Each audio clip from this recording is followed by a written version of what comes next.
इस कहानी का आगाज होता है और हमें जेल दिखाई जाती है जहाँ पर एक कैदी मैप बना रहा होता है और मैप बनाते हुए उसकी अचानक से डेथ हो जाती है। तो पुलिस ऑफिसर आकर उसको देखता है और वो ही उससे मैप बनवा रहा था। दरअसल उसने किसी को पकड़ना था।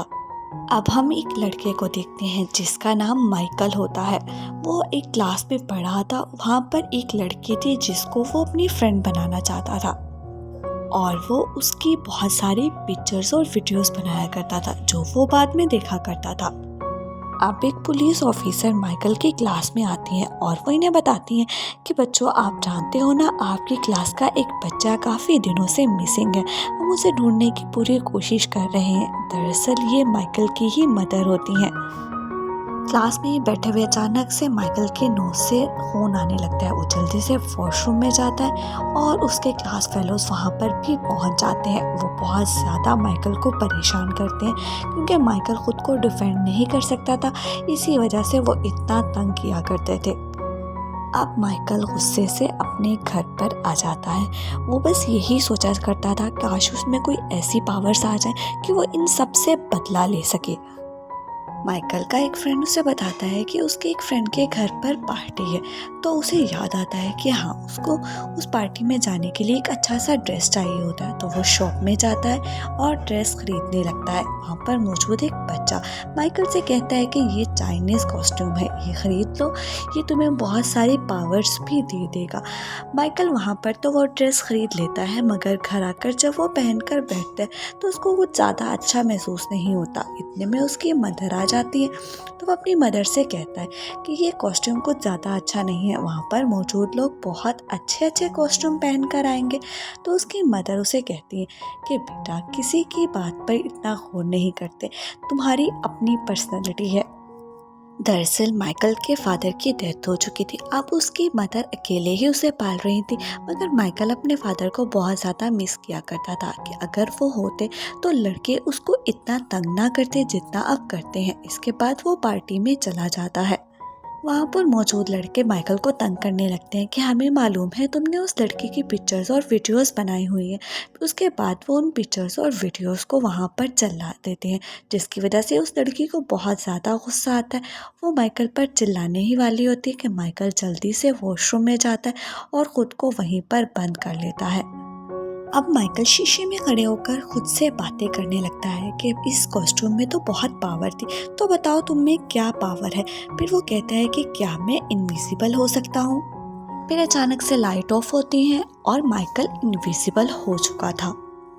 अब माइकल अपने घर चला जाता है और वो वहीं पर सो जाता है। सुबह जब वो ब्रश करता है तो सिर्फ ब्रश दिखाई देता है, माइकल बिल्कुल भी दिखाई नहीं देता। इस तरह से माइकल बिल्कुल इनविजिबल हो चुका था।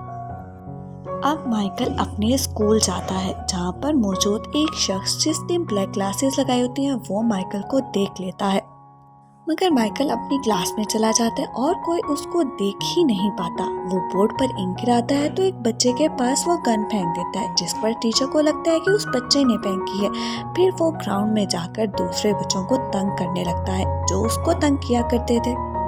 अब स्कूल से दो और बच्चे मिसिंग हो जाते हैं जो पहले अपनी वीडियो रिकॉर्ड करवाते हैं कि वो यहाँ से बहुत दूर जाना चाहते हैं और अकेले अपनी ज़िंदगी गुजारना चाहते हैं। इसके बाद उनके स्कूल में एक साइकेट्रिस्ट आता है। साइकेट्रिस्ट बच्चों से कहता है कि बच्चों, आप लोग अभी बहुत ज़्यादा छोटे हो, इन छोटी छोटी बातों को खुद पर असरअंदाज मत करो। आप लोगों को अभी पेरेंट्स की बहुत ज़्यादा ज़रूरत है, आप उनके बगैर नहीं रह सकते। इतने में माइकल को लगता है कि वो फिर से इनविजिबल होने लगा, तो वो वहाँ से भाग जाता है। सबको लगता है शायद साइकेट्रिस्ट की बातें उसे अच्छी नहीं लगी। जब वो घर जाता है तो उसकी बहन देखती है कि उसके भाई के कपड़े तो हैं मगर वो नहीं है। तो वो कहती है कि भाई, आप सुपर हीरो हो। तो माइकल उसके मुंह पर हाथ रखता है और उसे कहता है कि ये बात किसी को भी मत बताना। अब माइकल की मदर कॉल पर किसी से बात कर रही होती है तो माइकल भी उनके सामने जाकर बैठ जाता है। क्योंकि वो इनविजिबल था तो माइकल की मदर उसे देख ही नहीं पाती थी। अपनी मदर की बातें सुनकर माइकल को पता चलता है कि वो उनका असली बेटा नहीं है बल्कि एडॉप्टेड है, जिस पर वो बहुत ज़्यादा उदास हो जाता है और वहाँ से चला जाता है। माइकल को मदर को लगता है कि कोई उसके पास से गुजरा, मगर उसे पता नहीं चलता। अब माइकल एक दिन झूला ले रहा होता है, एक लड़की उसको देखती है। अब वो लड़की भी माइकल के साथ आकर झूला लेने लगती है और उससे बातें करती है। माइकल जब अपनी क्लास में आता है तो उसका दिल करता है वो उसको सब सच बता दे, मगर वो अभी सच बताने ही वाला होता है कि कोई शख्स उसको किडनैप करके वहाँ से ले जाता है। माइकल उसको बचाने की बहुत कोशिश करता है, मगर वो नहीं ऐसा कर पाता। फिर जब उस लड़की की आंख खुलती है तो वो एक हॉस्पिटल में मौजूद होती है, जहाँ पर उस पर एक्सपेरिमेंट किया जा रहा होता है कि कहीं इनविजिबल यही तो नहीं है, क्योंकि वो इनविजिबल चाइल्ड की जेंडर के बारे में भी नहीं जानते थे। जब उन्हें यकीन हो जाता है कि ये बच्ची नहीं है तो उसे भी उन 2 बच्चों के पास छोड़ देते हैं जिन्हें वो पहले यहाँ पर लेकर आए थे। अब माइकल अपना कॉस्ट्यूम पहनकर उस लड़की को बचाने जाना ही चाहता था कि वो देखता है कि उसका कॉस्ट्यूम उसकी मदर ने धो दिया है, जिसकी वजह से वो गुस्से से अपनी मदर के पास जाता है और चिल्लाने लगता है कि आप तो यही चाहती थी कि मैं कभी भी आगे ना बढ़ पाऊँ, आप मेरी असल मोम भी नहीं है। फिर वो साइकिल चलाते हुए समंदर के किनारे पहुंच जाता है और उसकी मदर बहुत ज़्यादा उदास हो रही होती है। इतने में वही शख्स जो उसको पहले देख रहा था वो वहाँ पर आता है और वो उसे कहता है कि मैं ही तुम्हारा असली फादर हूँ, तुम्हारे अंदर जो पावर्स आई मेरे अंदर भी मौजूद थी और ये तुम्हारी मदर में भी मौजूद थी। माइकल के फादर उसे बताते हैं कि काफ़ी साल पहले जब वो रशिया में रहा करते थे तो एक अचानक से ब्लास्ट हुआ, जिसकी वजह से काफ़ी लोगों में बहुत ज़्यादा पावर्स आ गई और काफ़ी लोग मारे गए। इसके बाद एक लीडर ने जिन लोगों में पावर्स आई थी उनको एक जगह पर कैद कर लिया और वो उनसे बहुत ज़्यादा काम लिया करता था। वहीं पर उन्हें एक लड़की मिली जो कि माइकल की मदर है। फिर जब माइकल पैदा हुआ तो उसके फादर और मदर ने फैसला किया कि वो यहाँ पर नहीं रहेंगे। वो उसे लेकर वहाँ से भाग ही रहे थे कि उस लीडर ने अपने आदमियों को इनके पीछे लगा दिया। तो माइकल की मदर ने माइकल को उसके फादर को दिया और वो खुद वहाँ से इनविजिबल हो गई और अभी तक इनविजिबल है। फिर उसके फादर अकेले उसको नहीं पाल सकते थे तो उस पुलिस ऑफिसर के घर के बाहर वो माइकल को रख गए। माइकल के फादर ये भी कहते हैं कि वो माइंड भी पढ़ सकते हैं और उन्हें पता है कि वो लेडी बहुत अच्छी हैं। अब माइकल के फादर उसे कहते हैं कि तुम घर जाकर उनसे सॉरी करना। इतने में माइकल की मदर भी उसे ढूंढते हुए वहाँ पर आ जाती हैं और माइकल बहुत उदास होता है, फिर अपनी मदर से सॉरी करता है। इसके बाद वो घर चले जाते हैं। घर पर वही साइकेट्रिस्ट माइकल से बहुत सारे राज उगलवाना चाहता था, मगर माइकल वहाँ से भाग जाता है कुछ भी बताए बिना। दूसरी तरफ वो लड़की जो कि माइकल की फ्रेंड बन चुकी थी वो अब बाहर जाना चाहती थी, तो वो ऊपर चढ़ती है और वहाँ से एक लाइट ऑन करती है जिसकी रोशनी बहुत दूर तक जाती है और माइकल को पता चल जाता है कि वो कहाँ पर मौजूद है। अब माइकल की मदर उसकी वजह से बहुत परेशान होती है तो माइकल के फादर वहाँ पर आते हैं और उन्हें कहते हैं कि बहुत जल्द माइकल वापस आ जाएगा। अब माइकल शिप में जाता है और सभी को लोगों को मारते हुए वो जल्दी से अपनी फ्रेंड के पास पहुंच जाता है। तो उसकी फ्रेंड कहती है कि मुझे अभी और भी लोगों को बचाना है।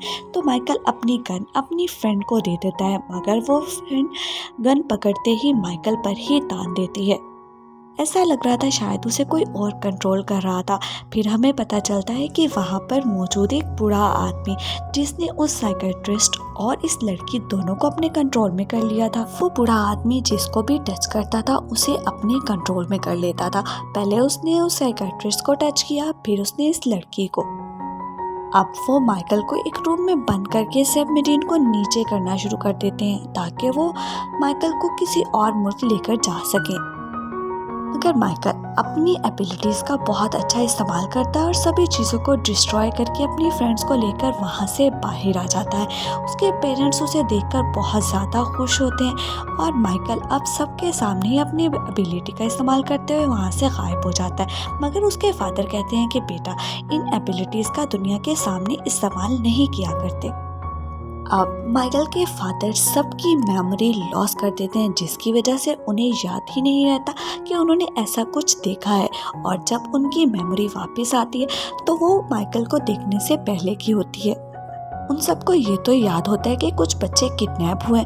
फिर उन्हें लगता है कि ये ऑफिसर अपनी बेटे को जब बचाने गई थी तो इन्होंने सभी को आज़ाद करवा लिया। इसके साथ ही सभी लोग उसको बहुत ज़्यादा प्रेज करते हैं। फिर जब माइकल नॉर्मल स्टूडेंट्स की तरह अपने स्कूल जाता है तो बच्चे फिर से उसे तंग करने लगते हैं। माइकल उन्हें कहता है कि बेहतर यही है तुम मुझे तंग ना करो। उसकी ये बात सुनकर वो लोग बहुत हैरान होते हैं। और फिर हम माइकल की मदर को देखते हैं जो आज भी जिंदा होती। दरअसल माइकल की एक सिस्टर भी थी मगर उसके फादर ने उसको कहीं और पर छोड़ा था। इसके साथ ही ये कहानी यहाँ पर ख़त्म होती है। वीडियो पसंद आए तो वीडियो को लाइक और चैनल को सब्सक्राइब करें।